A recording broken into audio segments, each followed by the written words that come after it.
नमस्कार दोस्तों, आप सभी का स्वागत है मेरे YouTube चैनल HTC लड़ी पर। दोस्तों, आज के इस वीडियो में अवतल दर्पण में बने प्रतिबिंब को जानने वाले हैं। कई बार इस टॉपिक से एग्जाम्स में सवाल आ जाते हैं और हम लोग गलती करके आ जाते हैं, तो इस वीडियो को आप लोग अंत तक देखें, आपका हर कन्फ्यूजन्स दूर हो जाएगा। अंत में हम आपको एक ट्रिक भी बताएंगे ताकि आप उस ट्रिक के माध्यम से क्वेश्चंस को हमेशा सही करके आएंगे। तो आइए शुरू करते हैं। सबसे पहले अवतल दर्पण होता है एक इस तरह से, और अवतल दर्पण में हम लोग एक मुख्य अक्ष खींचते हैं इस तरह से। तो अवतल दर्पण को मुख्य अक्ष जिस बिंदु पर काटता है उसे ध्रुव कहते हैं, P से सूचित करते हैं। अवतल दर्पण का इधर फोकस होता है, F से सूचित करते हैं, और इधर वक्रता केंद्र होता है, C से सूचित करते हैं, और इधर बहुत दूर में अनंत भी होता है। तो अब देखते हैं कि वस्तु को हम लोग कहाँ कहाँ रख सकते हैं। तो अवतल दर्पण के सामने वस्तु को पहली स्थिति में हम लोग अनंत पे रखेंगे, दूसरी स्थिति में अनंत और वक्रता केंद्र के बीच रखेंगे, तीसरी स्थिति में वक्रता केंद्र पर रखेंगे, चौथा कंडीशंस वक्रता केंद्र और फोकस के बीच, पांचवा कंडीशंस फोकस पर, और छठवां कंडीशंस ध्रुव और फोकस के बीच।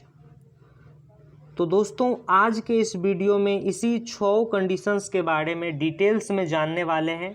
हम जानेंगे कि वस्तु को इन 6 कंडीशंस में रखेंगे तो उसका प्रतिबिंब किन किन बिंदुओं पर बनेगा और प्रतिबिंब की प्रकृति कैसी होगी। तो आइए एक एक करके हर स्थिति के बारे में पढ़ते हैं। स्थिति नंबर 1, जब वस्तु अनंत पर स्थित हो। तो दोस्तों, इसके लिए अगर रे डायग्राम बनाना हो तो हम रे डायग्राम कैसे बनाएंगे। तो एक अवतल दर्पण बना लेंगे, एक मुख्य अक्ष खींच लेंगे, और अनंत से जब कभी भी किरण लेते हैं तो समांतर किरण लेते हैं।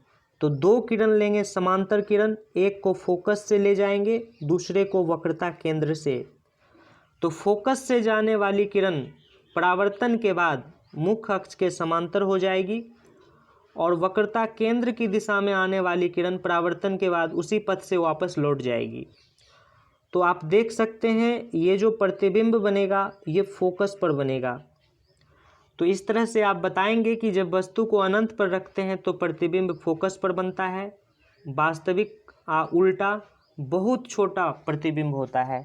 अगर सब्जेक्टिव क्वेश्चंस को लिखना होगा तो आप लिखेंगे जब वस्तु अनंत पर स्थित हो तो उसका प्रतिबिंब फोकस पर बनता है। यह प्रतिबिंब वास्तविक उल्टा और वस्तु से बहुत छोटा होता है।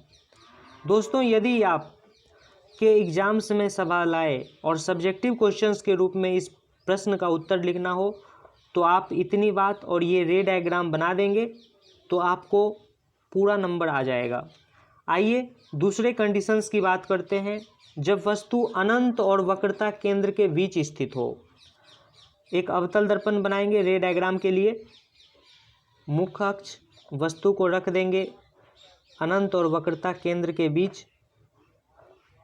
पहला किरण लेंगे प्रधान अक्ष या मुख्य अक्ष के समांतर, तो जो समांतर जाती है वो फोकस से गुजरती है परावर्तन के बाद।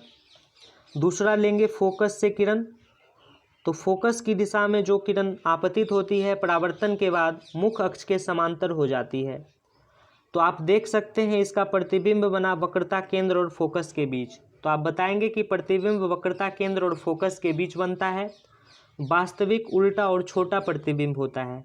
सब्जेक्टिव क्वेश्चंस के लिए आप लिखेंगे जब वस्तु को अनंत और वक्रता केंद्र के बीच रखा जाता है तो उसका प्रतिबिंब वक्रता केंद्र और फोकस के बीच बनता है। यह प्रतिबिंब वास्तविक उल्टा और वस्तु से छोटा होता है। और इस रे डायग्राम को भी बना लेंगे तो आपका सब्जेक्टिव क्वेश्चंस भी बन जाएगा। आइए तीसरे कंडीशंस की बात करें। तो वस्तु को रखेंगे वक्रता केंद्र पर। तो इसके लिए रे डायग्राम होगा, एक अवतल दर्पण बनाएंगे, प्रधान अक्ष खींचेंगे, वस्तु को वक्रता केंद्र पर रखेंगे, किरण लेंगे मुख्य अक्ष के समांतर, परावर्तन के बाद फोकस से गुजरेगा। दूसरा किरण लेंगे फोकस की दिशा में, परावर्तन के बाद मुख्य अक्ष के समांतर हो जाएगा। दोनों किरण वक्रता केंद्र पर ही काट रही है, तो प्रतिबिंब बनेगा वक्रता केंद्र पर, वास्तविक उल्टा और बराबर प्रतिबिंब बनेगा। सब्जेक्टिव क्वेश्चंस यदि लिखना है तो आप लिखेंगे जब वस्तु को वक्रता केंद्र पर रखा जाता है तो उसका प्रतिबिंब वक्रता केंद्र पर ही बनता है। यह प्रतिबिंब वास्तविक उल्टा और वस्तु के बराबर होता है, और इस रे डायग्राम को आप बना देंगे। चौथे कंडीशंस की बात करें तो जब वस्तु को वक्रता केंद्र और फोकस के बीच रखा जाता है तो सबसे पहले रे डायग्राम आप बनाएंगे। एक अवतल दर्पण, प्रधान अक्ष, वस्तु को वक्रता केंद्र और फोकस के बीच रखेंगे। यहाँ से एक समांतर किरण लेंगे तो परावर्तन के बाद फोकस से गुजरेगा। दूसरा, वक्रता केंद्र की दिशा में किरण लेंगे तो परावर्तन के बाद उसी पथ से वापस लौट जाएगा। तो दोनों किरण यहाँ काट रही है, तो आप देख सकते हैं जो प्रतिबिंब बन रहा है अनंत और वक्रता केंद्र के बीच, प्रतिबिंब वास्तविक होगा, उल्टा होगा और वस्तु से बड़ा होगा। सब्जेक्टिव क्वेश्चंस में इसे कैसे लिखेंगे?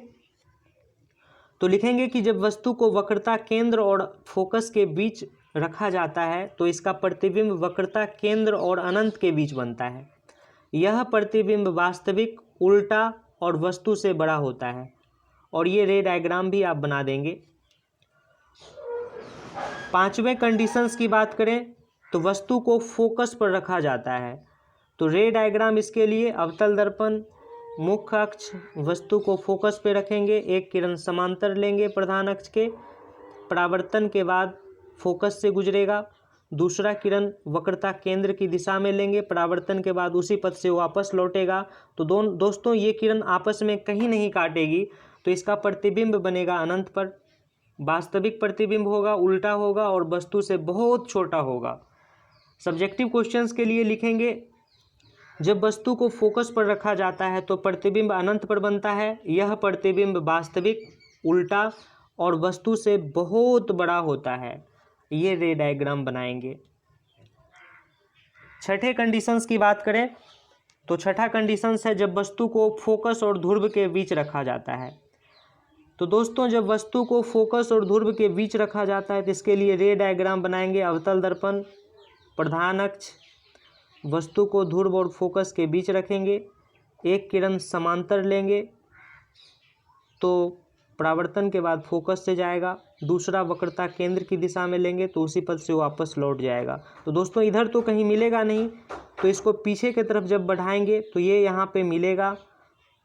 तो इस तरह से हम बोलेंगे कि प्रतिबिंब बनेगा दर्पण के पीछे, प्रतिबिंब आभासी होगा। दोस्तों यहाँ गलत लिखा हुआ है, प्रतिबिंब आभासी होगा, उल्टा नहीं। आभासी प्रतिबिंब सीधा होगा और वस्तु से बड़ा होगा प्रतिबिंब। आप ध्यान रखेंगे, इसको इस तरह से लिखेंगे, जब वस्तु फोकस और ध्रुव के बीच रखा जाए तो उसका प्रतिबिंब दर्पण के पीछे बनता है। यह प्रतिबिंब आभासी, सीधा और वस्तु से बड़ा होता है। तो इस तरह से आप ये रे डायग्राम बनाएंगे और ये लिख देंगे। तो दोस्तों सिर्फ एक ही कंडीशंस है, जब वस्तु को फोकस और ध्रुव के बीच रखते हैं तो प्रतिबिंब बनता है आभासी और सीधा और वस्तु से बड़ा। मतलब आभासी प्रतिबिंब एक ही कंडीशंस में बनता है अवतल दर्पण में, वो कंडीशंस है फोकस और ध्रुव के बीच। दोस्तों ये पढ़ तो लिए लेकिन ये चीज़ें याद नहीं रहती है, तो आइए इसका भी एक जुगाड़ है याद रखने का, एक तरीका, हम लोग इसे ट्रिक भी कह सकते हैं। देखिए, आप एक अवतल दर्पण बना लेंगे, मुख्य अक्ष खींच लेंगे और इसमें यहाँ पे फोकस लिखेंगे, यहाँ पर वक्रता केंद्र और इधर अनंत लिखेंगे। तो सबसे पहले आप इस अनंत को यहाँ लिख देंगे, वक्रता केंद्र को इसमें लिख देंगे, फोकस को इसमें लिख देंगे और इसको फिर अपोजिट करके लिखेंगे। अपोजिट करके मतलब फोकस को आप यहाँ लिखे हैं तो इसको अनंत के सामने, सी को सी के सामने और ये अनंत ये यहाँ आ जाएगा। तो इससे लाभ क्या मिलेगा दोस्तों? तो देखिए, इसे याद रखने में आपको आसानी होगी कि वस्तु को अगर अनंत पे रखेंगे तो उसका प्रतिबिंब फोकस पर बनेगा, वस्तु को वक्रता केंद्र पर रखेंगे तो प्रतिबिंब भी वक्रता केंद्र पर बनेगा, वस्तु को फोकस पर रखेंगे तो प्रतिबिंब अनंत पर बनेगा। अगर हम अनंत और वक्रता केंद्र के बीच रखते हैं वस्तु को, अनंत और वक्रता केंद्र के बीच, तो प्रतिबिंब बनेगा फोकस और वक्रता केंद्र के बीच, मतलब इस दोनों के बीच, तो इस दोनों के बीच बनेगा। अगर वस्तु को वक्रता केंद्र और फोकस के बीच रखते हैं तो प्रतिबिंब बनेगा वक्रता केंद्र और अनंत के बीच। तो अगर ये डाटा आप याद रखते हैं, इस तरह से बना लेंगे, जब एग्जाम्स में क्वेश्चंस आएंगे तो आप सही सही कर पाएंगे। तो इसे आप याद रखेंगे, उम्मीद करते हैं। आइए अभी तक जितना भी पढ़े हैं उसका एक बार रिवीजन कर लेते हैं। अगर वस्तु को अनंत पे रखते हैं तो प्रतिबिंब फोकस पर बनता है। अनंत और वक्रता केंद्र के बीच रखते हैं वस्तु को तो वक्रता केंद्र और फोकस के बीच प्रतिबिंब बनता है। वस्तु को वक्रता केंद्र पर तो प्रतिबिंब वक्रता केंद्र पर। वस्तु को वक्रता केंद्र और फोकस के बीच तो प्रतिबिंब वक्रता केंद्र और अनंत के बीच। वस्तु को फोकस पर तो प्रतिबिंब अनंत पर। वस्तु को फोकस और ध्रुव के बीच तो दर्पण के पीछे प्रतिबिंब बनता है। सारे कंडीशंस में वास्तविक और उल्टा प्रतिबिंब बना है, लेकिन सिर्फ इसी कंडीशंस में, मतलब जब वस्तु को एफ और पी के बीच रखे हैं, ध्रुव और फोकस के बीच रखे हैं, तो सिर्फ इसी कंडीशंस में जो प्रतिबिंब बना है वो आभासी और सीधा हुआ है। बाकी आकार तो आप बता ही सकते हैं। तो दोस्तों इस वीडियो में बस इतना ही। वीडियो देखने के लिए धन्यवाद। फिर मिलते हैं नेक्स्ट वीडियो में। Thank you.